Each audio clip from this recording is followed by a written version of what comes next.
A Little Princess, Chapter 10, The Indian Gentleman. But it was a perilous thing for Ermengarde and Lottie to make pilgrimages to the attic.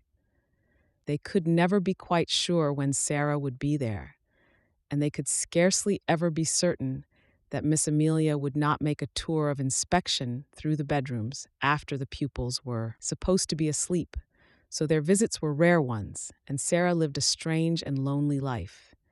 It was a lonelier life when she was downstairs than when she was in her attic. She had no one to talk to, and when she was sent out on errands and walked through the streets, a forlorn little figure carrying a basket or a parcel, trying to hold her hat on when the wind was blowing, and feeling the water soak through her shoes when it was raining, she felt as if the crowds hurrying past her made her loneliness greater. When she had been the Princess Sarah, driving through the streets in her brougham or walking, attended by Mariette, the sight of her bright, eager little face and picturesque coats and hats had often caused people to look after her. A happy, beautifully cared for little girl naturally attracts attention.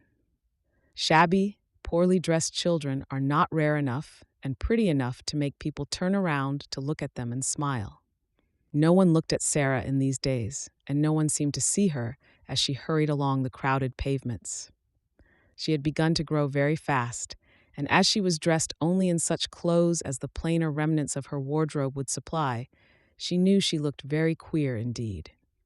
All her valuable garments had been disposed of, and such as had been left for her use, she was expected to wear so long as she could put them on at all.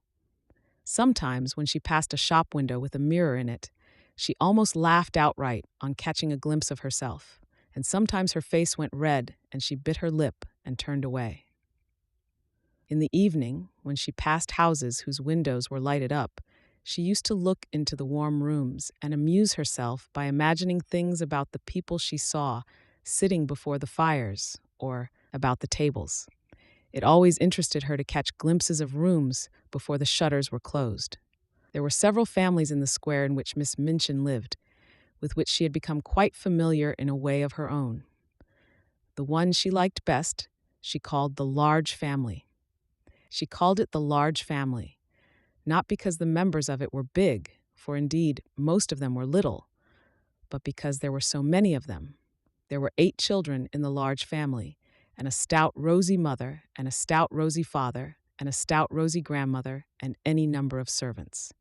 The 8 children were always either being taken out to walk or to ride in perambulators by comfortable nurses, or they were going to drive with their mamma, or they were flying to the door in the evening to meet their papa and kiss him and dance around him and drag off his overcoat and look in the pockets for packages, or they were crowding about the nursery windows and looking out and pushing each other and laughing.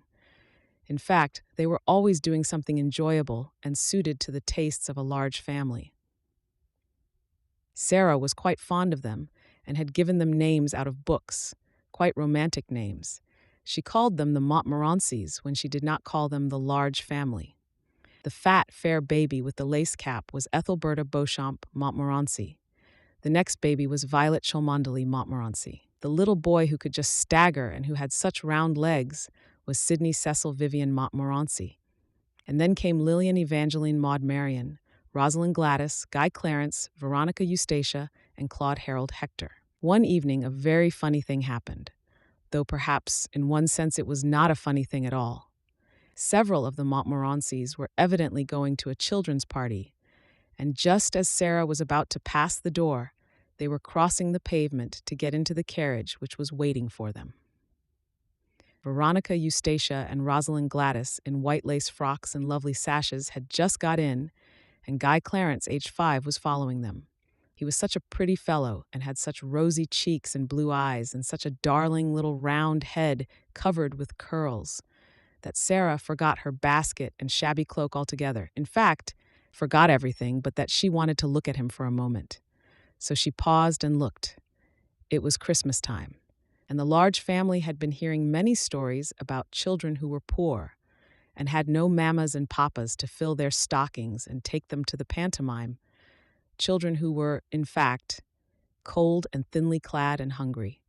In the stories, kind people, sometimes little boys and girls with tender hearts, invariably saw the poor children and gave them money or rich gifts, or took them home to beautiful dinners.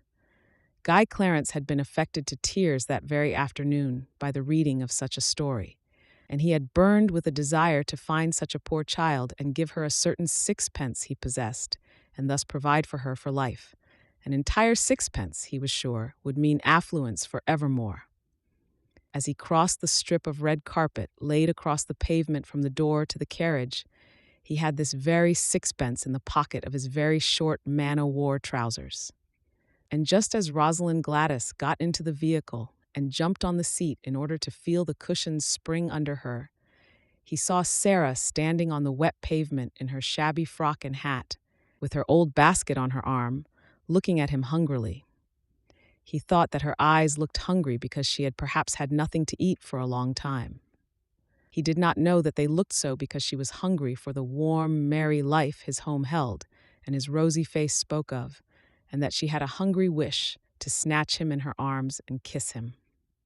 He only knew that she had big eyes and a thin face and thin legs and a common basket and poor clothes.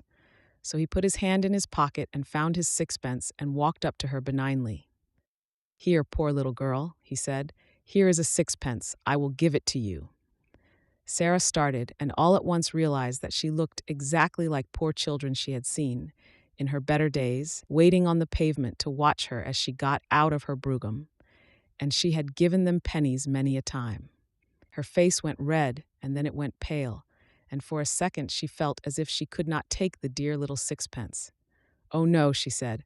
"Oh no, thank you. I mustn't take it indeed." Her voice was so unlike an ordinary street child's voice, and her manner was so like the manner of a well-bred little person, that Veronica Eustacia, whose real name was Janet, and Rosalind Gladys, who was really called Nora, leaned forward to listen. But Guy Clarence was not to be thwarted in his benevolence. He thrust the sixpence into her hand. "Yes, you must take it, poor little girl," he insisted stoutly. "You can buy things to eat with it. It is a whole sixpence." There was something so honest and kind in his face, and he looked so likely to be heartbrokenly disappointed if she did not take it, that Sarah knew she must not refuse him. To be as proud as that would be a cruel thing. So she actually put her pride in her pocket, though it must be admitted her cheeks burned. "Thank you," she said. "You are a kind, kind little darling thing." And as he scrambled joyfully into the carriage, she went away, trying to smile, though she caught her breath quickly and her eyes were shining through a mist. She had known that she looked odd and shabby, but until now she had not known that she might be taken for a beggar.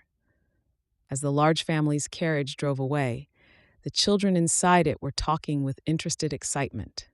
"Oh, Donald," this was Guy Clarence's name, Janet exclaimed alarmedly, "why did you offer that little girl your sixpence? I'm sure she is not a beggar." "She didn't speak like a beggar," cried Nora, "and her face didn't really look like a beggar's face."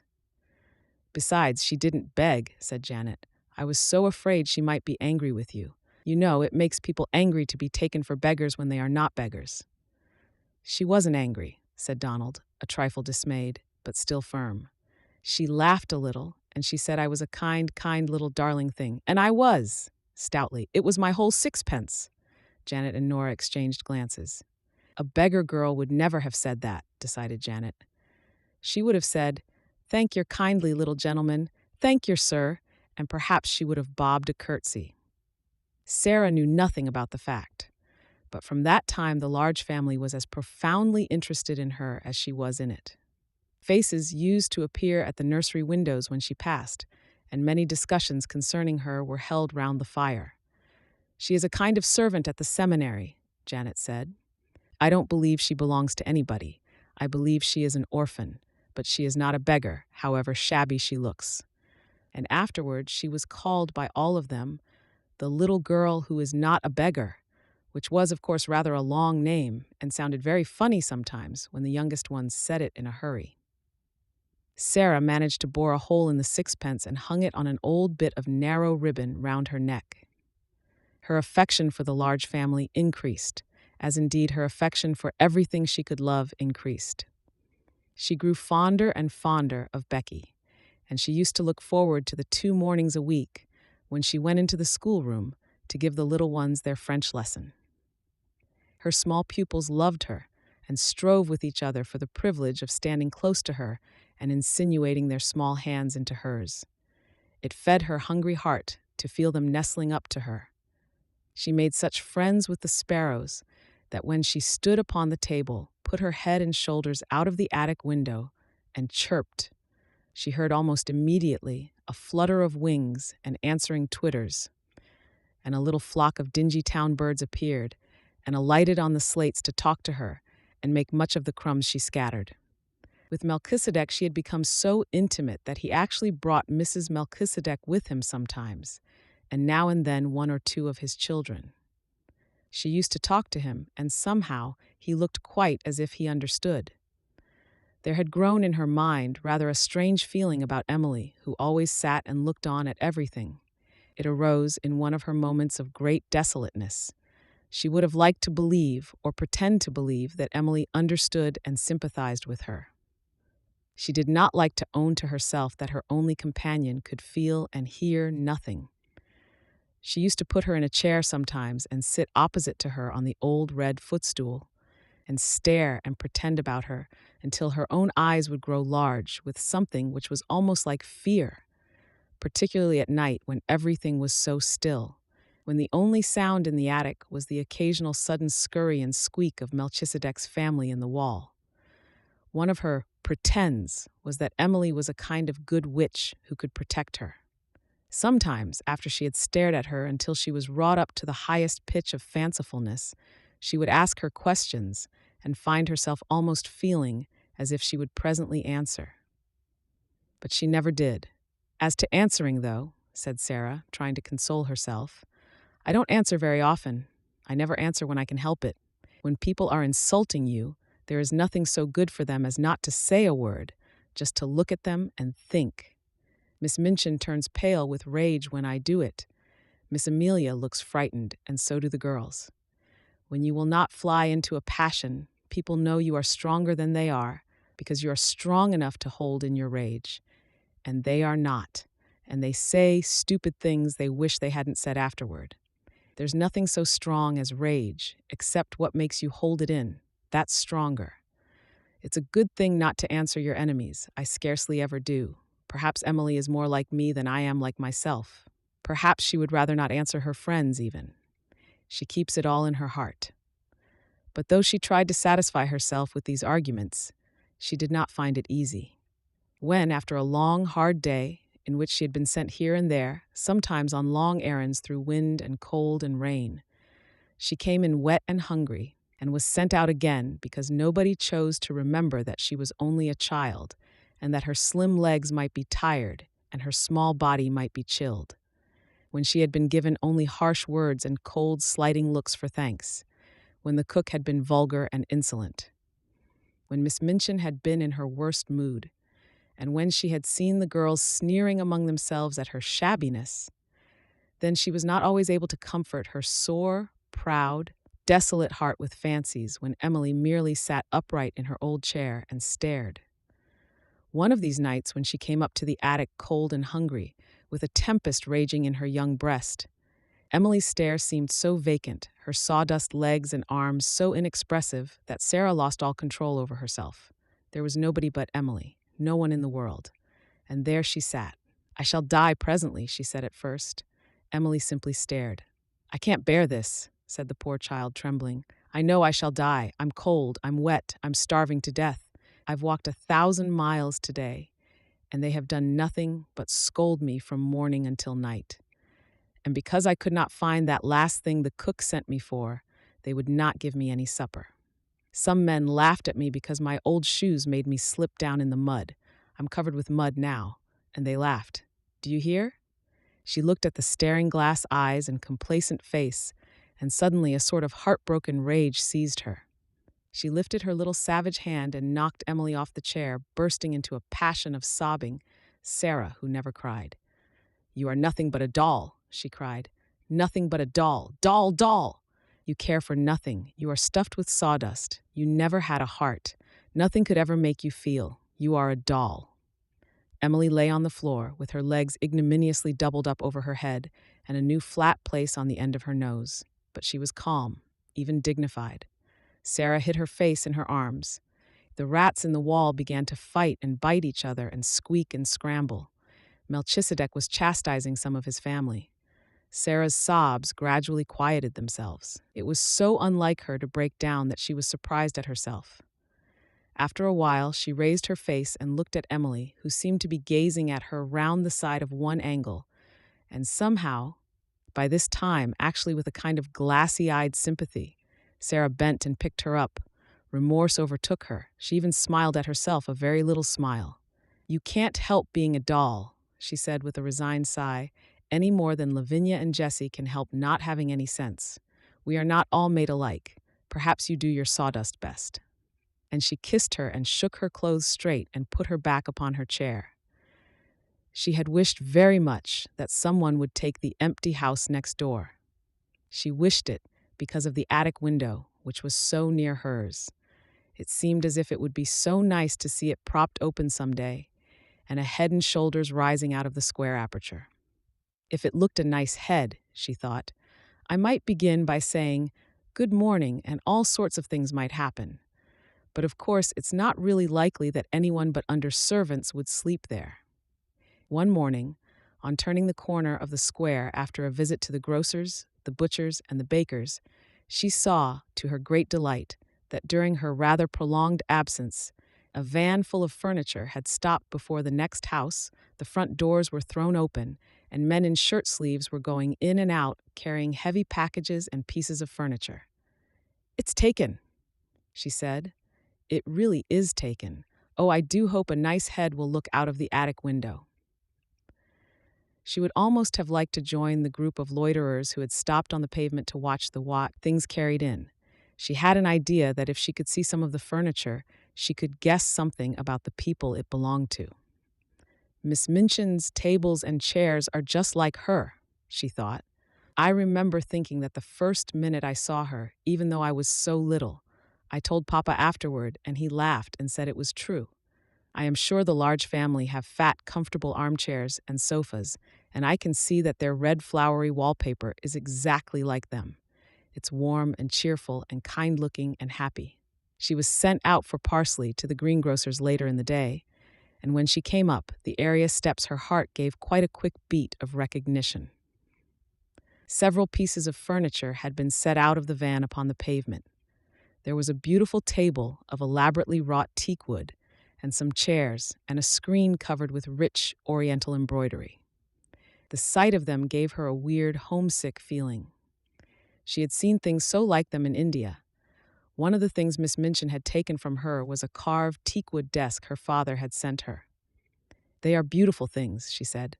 "They look as if they ought to belong to a nice person. All the things look rather grand. I suppose it is a rich family." The vans of furniture came and were unloaded and gave place to others all the day. Several times it so happened that Sarah had an opportunity of seeing things carried in. It became plain that she had been right in guessing that the newcomers were people of large means. All the furniture was rich and beautiful, and a great deal of it was oriental. Wonderful rugs and draperies and ornaments were taken from the vans, many pictures and books enough for a library. Among other things, there was a superb god Buddha in a splendid shrine. Someone in the family must have been in India, Sarah thought. They have got used to Indian things and like them. I am glad. I shall feel as if they were friends, even if a head never looks out of the attic window. When she was taking in the evening's milk for the cook, there was really no odd job she was not called upon to do. She saw something occur which made the situation more interesting than ever. The handsome, rosy man, who was the father of the large family, walked across the square in the most matter-of-fact manner and ran up the steps of the next-door house. He ran up them as if he felt quite at home and expected to run up and down them many a time in the future. He stayed inside quite a long time and several times came out and gave directions to the workmen as if he had a right to do so. It was quite certain that he was in some intimate way connected with the newcomers and was acting for them. If the new people have children, Sarah speculated, The large family children will be sure to come and play with them, and they might come up into the attic just for fun. At night, after her work was done, Becky came in to see her fellow prisoner and bring her news. "It's an Indian gentleman that's coming to live next door, miss," she said. "I don't know whether he's a black gentleman or not, but he's an Indian one. He's very rich, and he's ill, and the gentleman of the large family is his lawyer. He's had a lot of trouble, and it's made him ill and low in his mind. He worships idols, miss. He's an Ethan and bows down to wood and stone. I seen a idol being carried in for him to worship. Somebody had oughter send him a track. You can get a track for a penny." Sarah laughed a little. "I don't believe he worships that idol," she said. "Some people like to keep them to look at because they are interesting. My papa had a beautiful one, and he did not worship it." But Becky was rather inclined to prefer to believe that the new neighbor was an Ethan. It sounded so much more romantic than that he should merely be the ordinary kind of gentleman who went to church with a prayer book. She sat and talked long that night of what he would be like, of what his wife would be like if he had one, and of what his children would be like if they had children. Sarah saw that privately she could not help hoping very much that they would all be black and would wear turbans, and above all, that like their parent, they would all be heathens. "I never lived next door to no heathens, miss," she said. "I should like to see what sort of ways they'd have." It was several weeks before her curiosity was satisfied, and then it was revealed that the new occupant had neither wife nor children. He was a solitary man with no family at all, and it was evident that he was shattered in health and unhappy in mind. A carriage drove up one day and stopped before the house. When the footman dismounted from the box and opened the door, the gentleman who was the father of the large family got out first. After him, there descended a nurse in uniform. Then came down the steps 2 men, servants.